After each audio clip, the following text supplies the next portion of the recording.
Pemirsa, kita lanjutkan diskusi kita.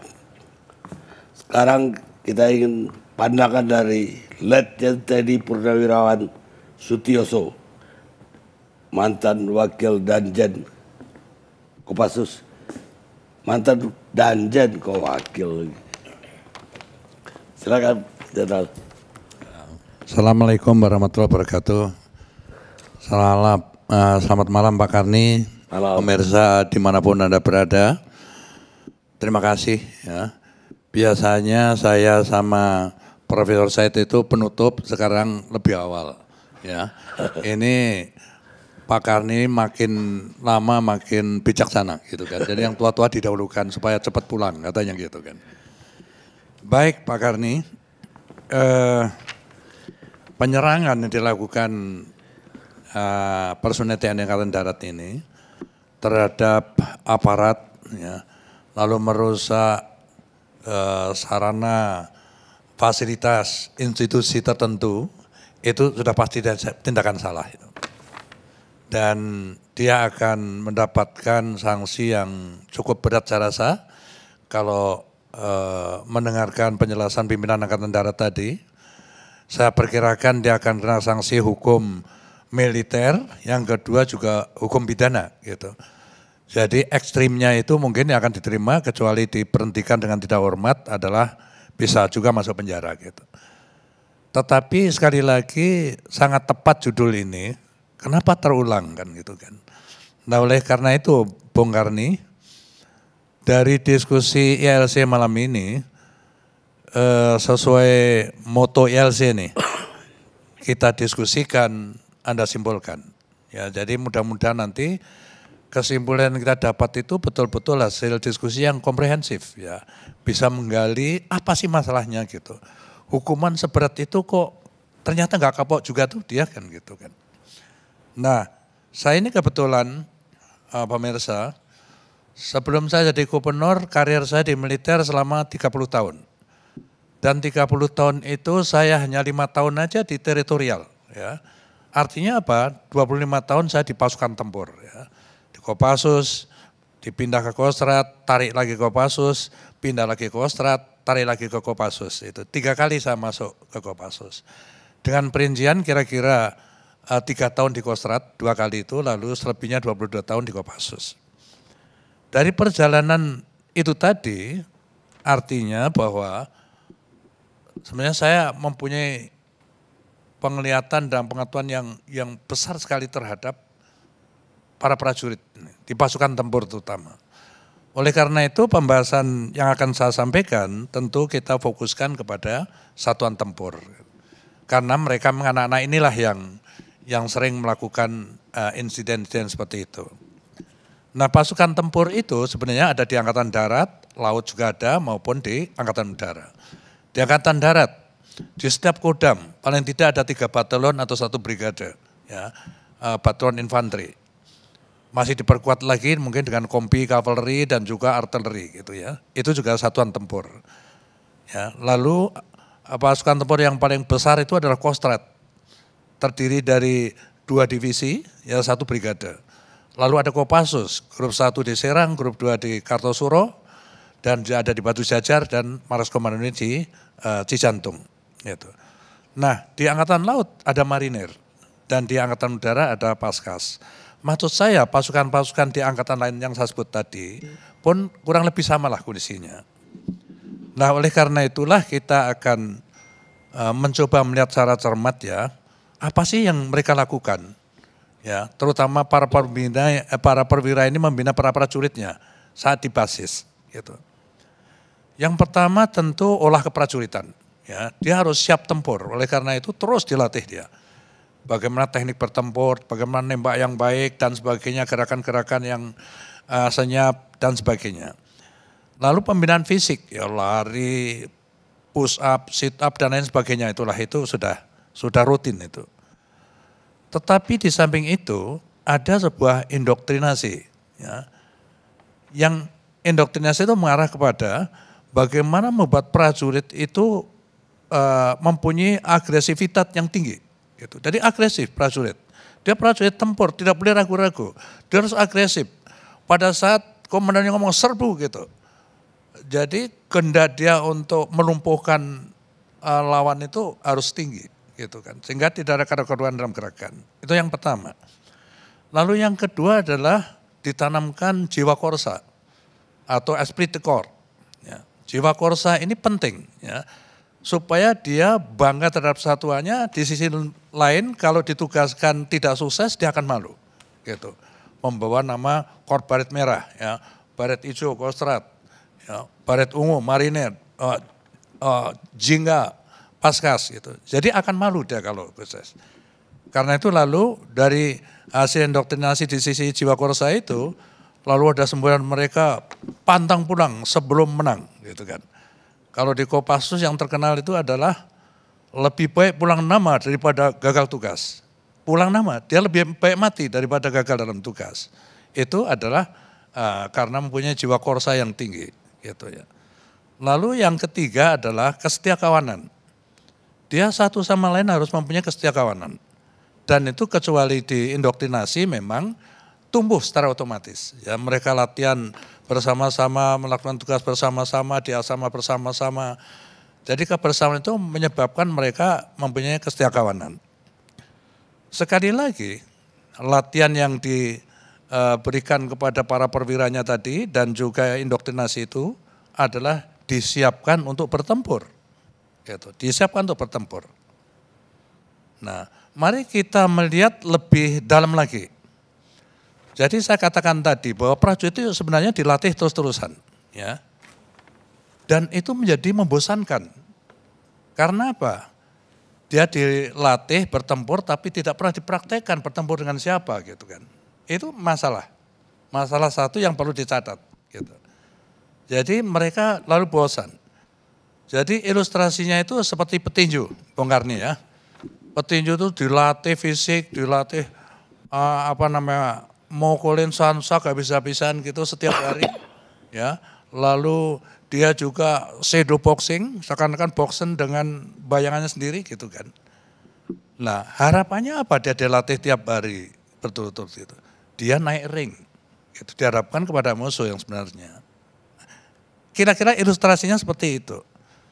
Nah ini akan kita bahas kemudian. Lalu kalau pernah tidak masuk ring, sama juga anak-anak ini, latihan membosankan, terus-terusan seperti itu, tetapi tidak pernah dikirim ke praktek untuk mempraktekkan keterampilannya itu. Gitu.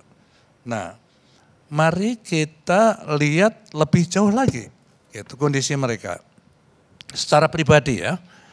Dan ini saya sangat mendukung pernyataan Profesor tadi bahwa masalah kesejahteraan yang sangat minim prajurit itu.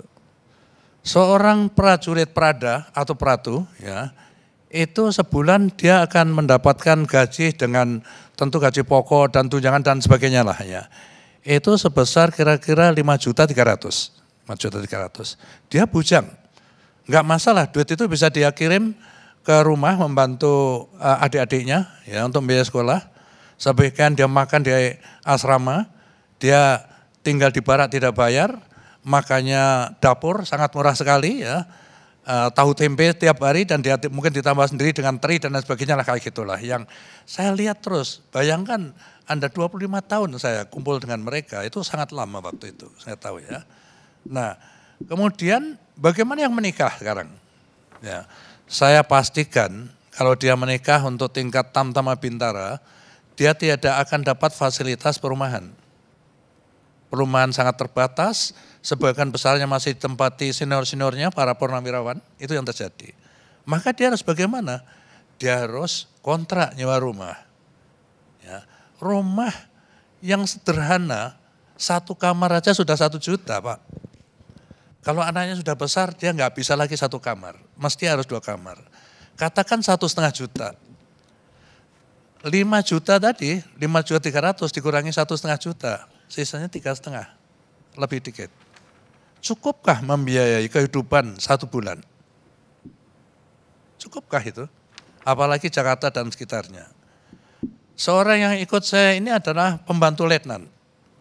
Sudah mengabdi 30 tahun. Pendapatan dia dengan gaji pokok dan sebagainya, tunjangan keluarga dan sebagainya, itu 6.700.000. Ya. Tapi 30 tahun anak sudah mahasiswa yang harus dibiayai dan lain sebagainya. Jadi kesimpulan daripada ngomong itu tadi adalah kesejahteraan sangat minim gitu. Lah, lalu dia melihat tetangganya ini. Tetangga yang saya maksud adalah prajurit-prajurit yang sesama di Kodam, misalnya ini di Kodam ya, prajurit tempurnya ini, yang tugas di teritorial. Dia di Kodimkah, dia di Koramil, dia di Korem. Nah tugasnya dia memang benar masyarakat. Begitu juga ngelihat dia kepolisian kan. Dia harus membangun masyarakat kan, dia melayani masyarakat. Dalam pergaulan dengan masyarakat itu tadi, termasuk ke tempat-tempat hiburan, tidak bisa dipungkiri ada aja rezeki lah gitu. Yang artinya dia banyak teman yang bisa kira-kira membantu kekurangan-kekurangan yang dia derita tadi di dalam rumah tangga. Tetapi kalau prajurit tempur amat sulit melakukan itu. Karena dia harus siaga terus. Kalau pas diapelkan komandannya, lalu dia tidak hadir, dia bisa dikenakan sanksi indisipliner. Dan kalau terus-terus dilakukan, dia bisa sekali lagi diberhentikan dengan tidak hormat. Dia kehilangan semuanya, jadi dia nggak mau ngambil resiko itu. Artinya kembali lagi, dia tetap saja dalam kehidupan kekurangan. Karena itu Pak Karni, ya, lagian mereka itu umumnya kan umurnya ya berapa ya, antara 20-25 tahun lah ya. Artinya dia seperti mahasiswa juga kan, tingkat emosinya itu juga apa namanya tinggi, cukup tinggi dan tidak mudah dikendalikan. Ya, jadi kesimpulan dari cerita itu tadi apa?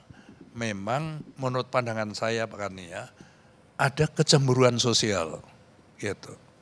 Yang ini selama ini tidak bisa kita katakan. Nah karena itu tugas yang selama ini diberikan kepada mereka apa? Tadi kan tempat pertempuran yang ada sekarang apa? Waktu saya masih bisa dikirim ke Kalbar, ada PKRS Paragu. Saya kapten dikirim ke tim-tim. Di tim pertama, kedua, ketiga kali. Mayor saya dikirim ke Aceh. Ada. Sekarang Kalbar sudah selesai lama. GAM atau Aceh sejak Din Minimi turun. Ya, pada Desember tahun 2015 yang saya turunkan itu, sudah bersih, sudah merah putih semua di sana. Satu-satunya medan panggungnya para prajurit tempur adalah di Papua. Gitu. Nah, mari kita tengok di Papua itu. Papua itu gerombolan bersenjata yang tersebar mungkin antara 25-30 kelompok ya, kecil-kecil gitu. Tapi menyebar seluruh di Papua. Gitu. Dan mereka ini dikatakan adalah gerombolan pengacau bersenjata saja. Menurut saya dia adalah separatis. Lihat saja, bendera yang dikerek kalau ulang tahun juga bendera Papua Merdeka. Lihat saja LSM yang mendukung dia di dalam negeri. Yang dikampanyekan adalah Merdeka, Papua Merdeka. Begitu juga LSM di luar negeri yang dipimpin Wendy. Bergerilya terus ke negara-negara lain untuk mencari dukungan di PBB. Untuk sekali lagi adalah membangun suatu negara merdeka di Papua. Tapi kita katakan itu adalah kelompok bersenjata. Artinya apa di sini? Oh, itu bukan porsi TNI itu. Ya, kepolisian lagi kan gitu. Itu. Nah, mereka ini sering ditugaskan lalu anak-anak ini ya, saat terjadi musibah, bencana seperti tsunami, musibah seperti tsunami ya, atau gempa bumi atau katakan gunung meletus gitu. Nah, ngumpulin mayat-mayat dikerahkan oleh pasukan tempur itu banyak sekali gitu. Tidak salah, dia juga ikhlas. Tetapi Pak Karni, dia manusia biasa. Aku kapan sih ditugaskan yang sesuai dengan kemampuan saya miliki, yaitu bertempur, kan gitu kan. Nah satu-satunya medan di sana juga itu dikatakan itu bukan hak TNI untuk menanganinya. TNI ada di sana, tetapi itu hanya sifatnya BKO saja. Akhirnya berlarut-larut sampai sekarang nggak selesai-selesai. Kita mari melihat dan waspada. Kenapa Amerika menempatkan ribuan marinirnya di Darwin? Rumusnya orang pasukan di dislokasi itu selalu dihadapkan kepada ancaman atau tantangan. Ancamannya siapa? Darwin itu negara Hopeng dia Australia. sebelah tenggara sini adalah New Zealand juga sama, nggak ada masalah. Tenggara sana PNG sudah ada masalah dengan Amerika. Kemana? Ya dipastikan ke depan dia namanya Papua. Ada kepentingan apa di sana? Ada Freeport gitu. Dia kan ngintip terus, kapan aku ini bisa masuk. Oleh karena itu, ini yang saya katakan itu maksudnya, segera selesaikan masalah Papua itu.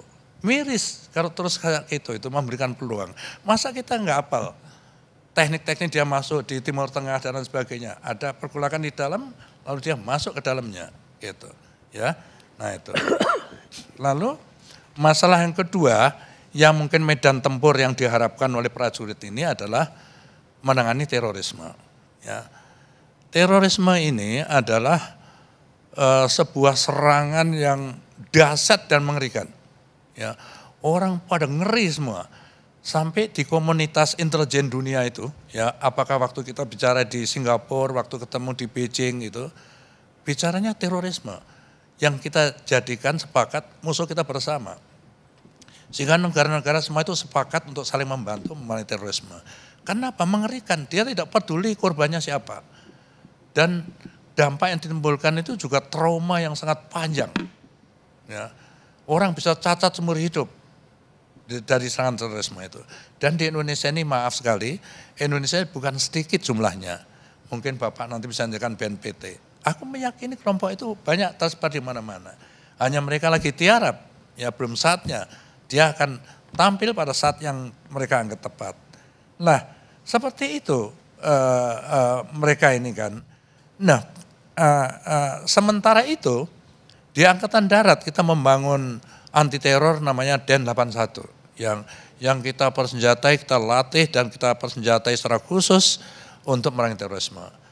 Di Angkatan Laut ada Denjaka Marinir. Di Angkatan Udara ada tim Bravo. Sama teror. Tetapi kan nyatanya pengangguran semua. Saya dalam kesempatan ini yang selama ini menangani terorisme itu adalah Den 88. Sebagai mantan seorang prajurit tempur ya, saya sangat appreciate, saya salut dengan kemampuan Den 88 di dalam menangani teror ini ya. Dia dalam menyerbu teror nyaris tidak pernah gagal. Tetapi sekali lagi menyimak pernyataan Kapolri yang lama ya, Jenderal Tito, bahwa perbandingan ya antara polisi dengan rakyat itu belum sebanding. Artinya polisi itu masih kurang banyak.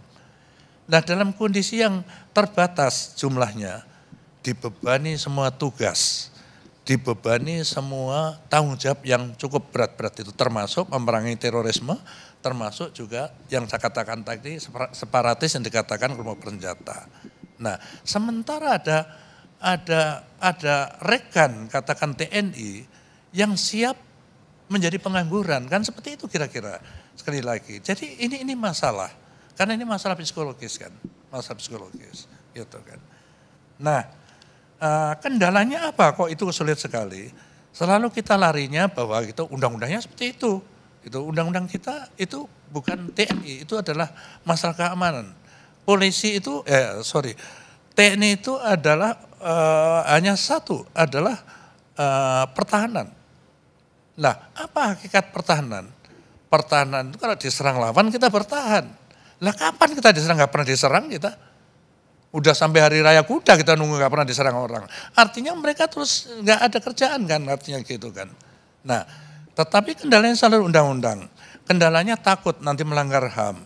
Nanti militerisme lagi kembali ke orde lama, orde baru. Selalu dibayangin itu. Maklum, memang zaman orde baru terutama ya, tentara ada di mana-mana. Di eksekutif, ya bupati wali kota tentara semua. Di legislatif, fraksi ABRI itu tidak kecil jumlahnya. Apakah di tingkat 2 kabupaten kota di provinsi maupun di DPR RI. Jadi amat dominan kuat. Kadang-kadang tugas-tugas polisi pun didahului oleh kita. Karena aku mengalami waktu saya Panglima. Nah, sekarang itu tidak ada lagi.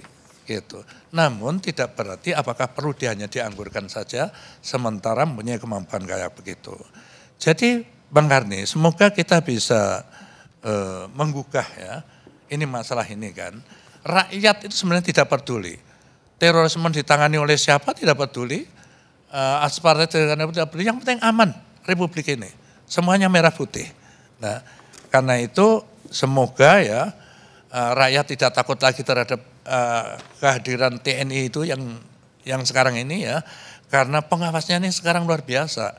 Dulu DPR itu nggak ada kekuatannya, sekarang sangat dominan, sangat kuat posisinya. Jadi itu pun akan mengawasi semua institusi ya, LSM, rakyat sendiri gitu. Jadi maksud saya jangan terlalu khawatir. Untuk menyelesaikan secara komprehensif supaya sampai tuntas, kita harus gali semua, termasuk masalah itu tadi psikologis, masalah kesejahteraan yang sangat minim, itu terlalu berpengaruh. Sementara tetangganya kok lebih sejahtera dan lain sebagainya. Ini saya sampaikan, sekali lagi jangan ada yang tersinggung, karena sekali lagi saya itu kumpul dengan prajurit 25 tahun tidak sebentar. Gitu. Saya sekali lagi appreciate dengan rekan-rekan polisi, ya, tetapi memang saya rasa mereka sangat berat dan kewalahan kalau dibebani terlalu banyak tugas dan misalnya saja kalau masalah terorisme misalnya, oke lah dilonggarkan. Ya memang bisa diminta, tapi nyatanya selama ini kan nggak pernah terlibat. Masalah separatis tadi, supaya cepat selesai, supaya tidak ada lagi unsur-unsur luar yang ngintip yang sewaktu-waktu bisa masuk. Terima kasih Bang Karni. Terima kasih, Jenderal.